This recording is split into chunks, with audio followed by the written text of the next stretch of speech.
bazamenti i lirisë të Kosovës është ne që quajmë me dashurie, me krenari nëna Shqipni.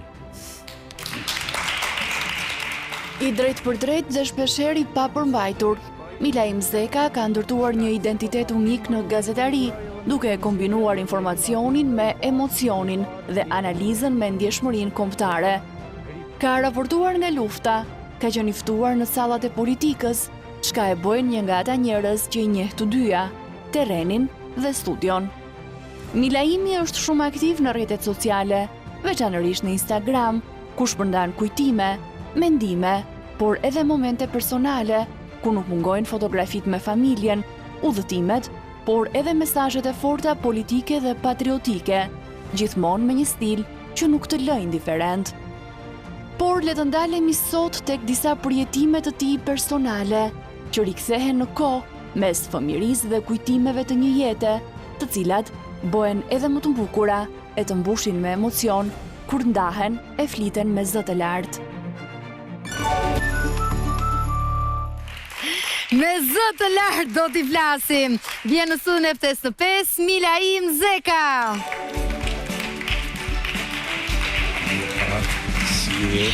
Mirë se vjen. Gjojmë të përqafu prej albame. Pa tjetër, more. Thash saj sa është katunar si unë nuk ka gjeloza. Pse ti je xheloz, ë? Po unë jam fshatar, fakt. S'mundet kush me ta përqafu grun? Pola para syve të mi, po asi jo veç. Ashtu, mbas po. Okej. Kjo tregon frikrat që ke prej vetes. Po. Okej. E vërtet. Paktën unë e pranoj. Jo, mirë, që këtë të mirë e ke. A di ku fillon kufiri i budallajt për të bërë i mençur, kur e pranon që është budalla. Ose në rastin konkret që të gjithë meshkujt, po dhe femrat që janë xheloz, realisht kanë problemet e tyre të brendshme, kanë vakum shpirtëror, kanë mungesa të formimit personalitetit tyre, dhe çka është më tragjikja e konsiderojnë partnerin si pronë private. Ky është Milaim Zeka. Milaim, për të ndarë disa kujtime që do të ngacmojnë 5 fotografi të përzgjedhura prej teje normalisht, por je natyrë nostalgjike para se të fillojmë me to? Je natyrë që i kthehesh do... Shumë. Besoj dhe përlotesh. Ka prej tyre që mund të duke shpirtin ndjeshëm, pavarësisht toneve të larta dhe shpërthimeve, por dhe ato pjesë emocioneve janë, kur reagonë për studio. Tani plot njerëz të afërm kritikojnë, jam njeri që qaj shpesh, sidomos momentin kur shoh fëmijë duke lyp në rrugë, ose kur dëgjoj zërat e fëmijëve duke qajt. Për shembull, pjesa që unë mas shumte, ose vetëm ja pjesë më lën për shtypje të Big Brother është rrëfimi i jetës. Domethënë vetëm ja gjon takimet me prindër, me nanën, me babën, kujtesat e tyre, kujtesat e fëmijëve, dhe këto detaje i ruaj gjithmonë kujtesën dhe në trurin tim. Këto janë ato që të prekin. Çdo histori më sjell diçka timen personale. Praktikisht, po, të ngacmon të sjell në... Dhe tek ajo fotografi e parë, dua që ta nisim ti në një moshë fare të re, në një foto bardezi, këtu mund t'jesh? 9 vjeç. 9 vjeç. Ka një... Ka qenë... Të vështrimi dhe një trishtim. Janë sytë. Po, ka qenë momenti kur kam dalë në gazetat e asoj kohe, në ish Jugoslavi, si në zanës që u shpalla i mirë, ishte klasa e 5, duket 4-5, edhe pa ta bërë poezinë e parë për nënën time, edhe këtu realisht fillon ai momenti kur unë filloj të merre me letërsi, me poezi, dhe nuk harroj asnjëherë në klasën e 7, pastaj u shpall një konkurs ku në bëra një shkrim që fitoi çmim për Palestinën.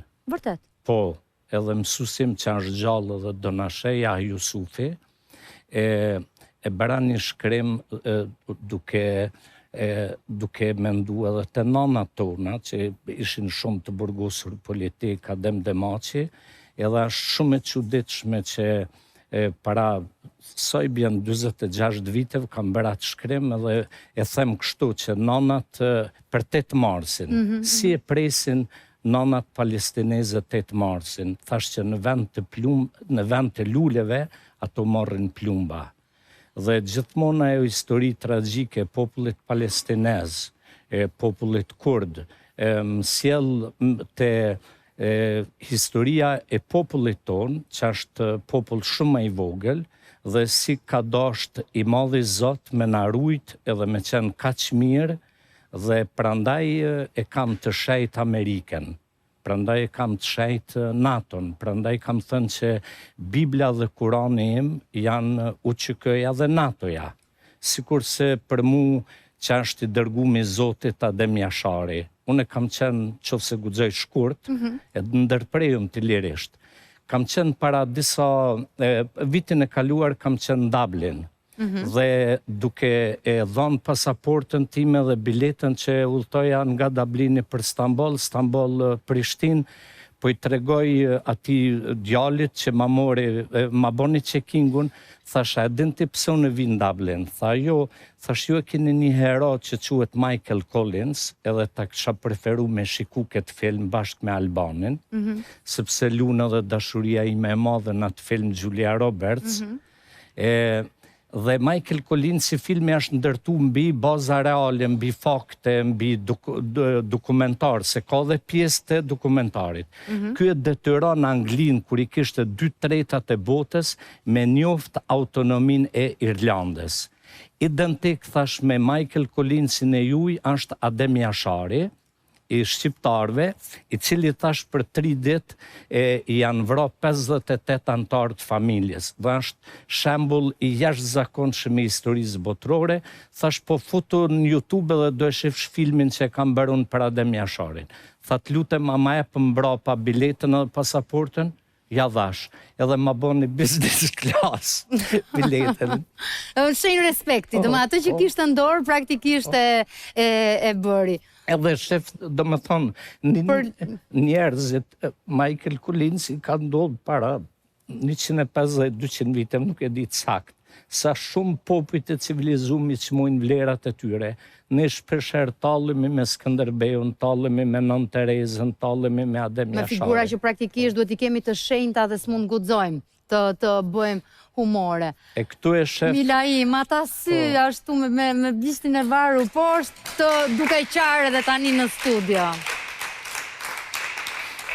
Poezinë e kujton për nënën që ke bërë? Poezinë e parë që ke shkruar?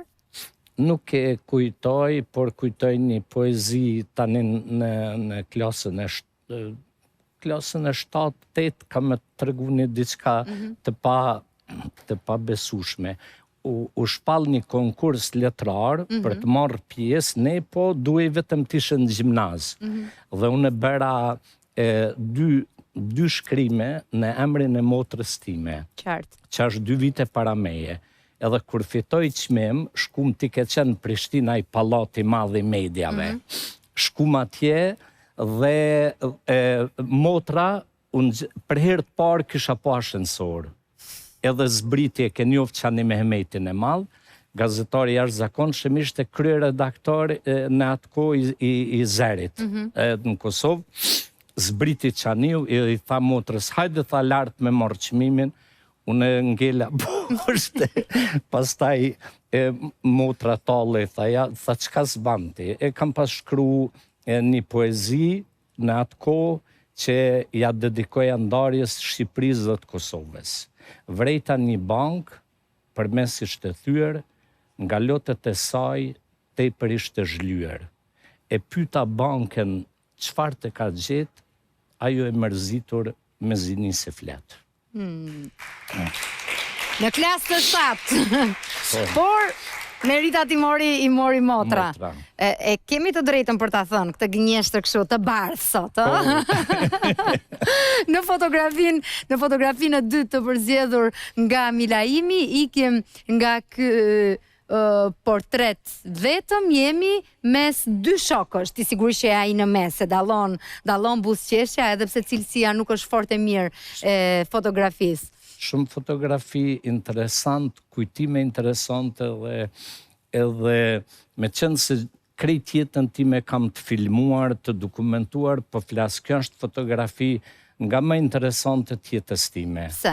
Sepse është e bërë në Durrës, në Golem, në kampin e studentëve. Për çfarë viti jemi këtu? Vitin 1983. 83. Dhe këtu kam ardhur me ftesë të Enver Hoxhës nga Parisi, dhe ky djali këndej quhet Halil Gashi, i arratisur nga Kosova në atë kohë në Shqipëri. Një alamet djali shok, për fat keq këtij tjetrit nuk ja kujtoj emrin, po që të dytë student të Kosovës të ardhur, dhe kam qëndru një kohë gjatë në kampin e studentëve me studentat shqiptarë në Golem, vizitova Shqipërinë, takova të madhin Sander Prosi, takova Dritra Agollin, shkova në Dajt atje, dhe e ruaj një kujtim që akoma nuk kam gjetë momentin për t'ja dhënë vajzës të Dritra Agollit, kur nuk e harroj. Dritra Agolli në fotografi Nusja, Sadia, edhe vajza.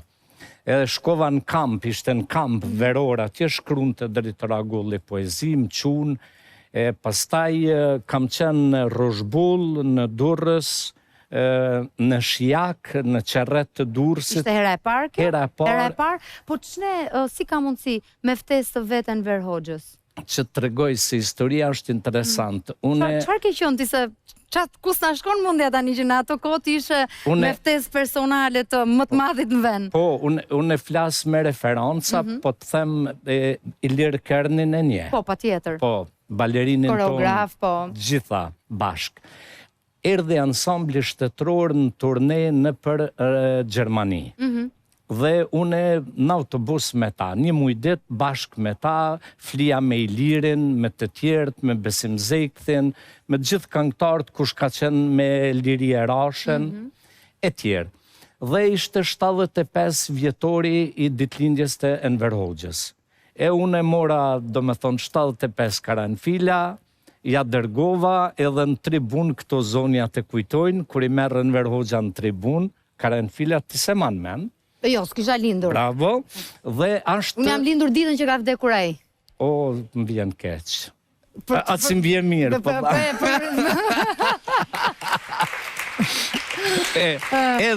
Unë desh që të ikri, të zhdukeshin për bindshat që në këtë botë të vijet ti, janë vargjët e Kadares që pikërisht për këtë ditë mi ka kushtuar Albani. Po shumë mirë. Edhe do të them tani zhgënimin tim, edhe pse shkova nga Tirana deri në Vjen duke qajtë. Edhe erdha unë në Tiranë, aty në tribuna është edhe Donika Gërvalla, që është ministre e punëve të jashtme të Kosovës, kur i merë ky karanfilat e mi Enver Hoxha. Pastaj më ftoi, erdha. Kur erdha unë, vitin e parë, 82 kisha jetu në Vjen, vitin e dytë në Paris. Dhe dvija unë nga Drenica në Tiranë, mbase Tirana do më duke interesant. Po të vijen nga Parisin Tiranë dhe të flijet të Hotel Arbria, ku është Ministria e Punëve të Jashtme tash, Shqipërisë, ishte për mu totalisht shok. Totalisht... Shqipëria që kishit të ndërruar juaj shumë... Hipnotizimi se, a di pse e për mene Kadaren, pse e du, e qmoj e respektoj dhe...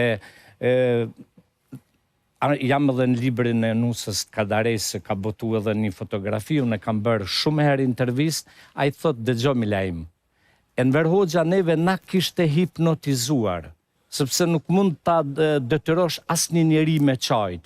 Shqiptarët në Shqipëri e din këto zonjat vërtet kanë qajt në burrimin e tij.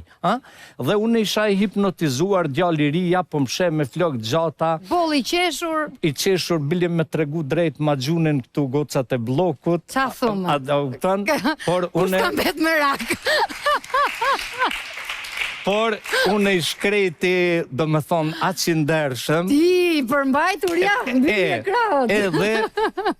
Edhe kështu ka qenë historia. Pastaj qëndrova 56 dit, isha në stadion me Enver Hoxhën, që mbahej ajo Spartakjada Spartakjada, po. Po, mbahej në stadion. Edhe kur u ktheva une mbeso që kur I posh ata aktor aq të mëdhaj, duke gatu në banjo, të varfër, dhe më thonë që unë isha rrit me ata aktor. Unë kam shku nga Tirana, deri në Vjen Duke Qajt edhe Bjeta, di që kam thonë. 75 karanfilat e mi e Enver Hoxhës ju bëmfshin 75 ferra kur do që desë. Më thonë, aqë shumë e kam malku veten, shiko, të gjithë komunizmat kanë qenë të eger, por asnjë komunizëm në Evropën lindore nuk ja zhduki popullit vetë pronën private. Me zhdukjen e pronës private që a bëri Enver Hoxha shqiptarëve duke a morë lopën, qingjin, pulen, a kupton, dhe më thonë e shkatroj këtë popull të ta. Praktikisht më tegrin kemi pasur, edhe Rumania. A ma falë që kam qenë në Enveres. Pa di pse kam qenë, kur më se arro se ti një shumë mirë Kosovën edhe shqiptarët më tamë. Unë jam shumë krenar që kam dosht Enver Hoxhën, e jam 3 herë ma krenar që kur se kam dosht Titon. Dhe më thonë, unë e kam dosht Enver Hoxhën veç për Shqipni.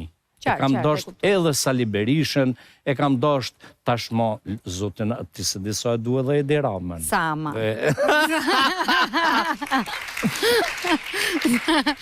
Se shkoj dhe gjatë, dashurit të jetë konsoliduar kam i den. Kur mon njëtë ti me lider politik s'kam dosht. Kur.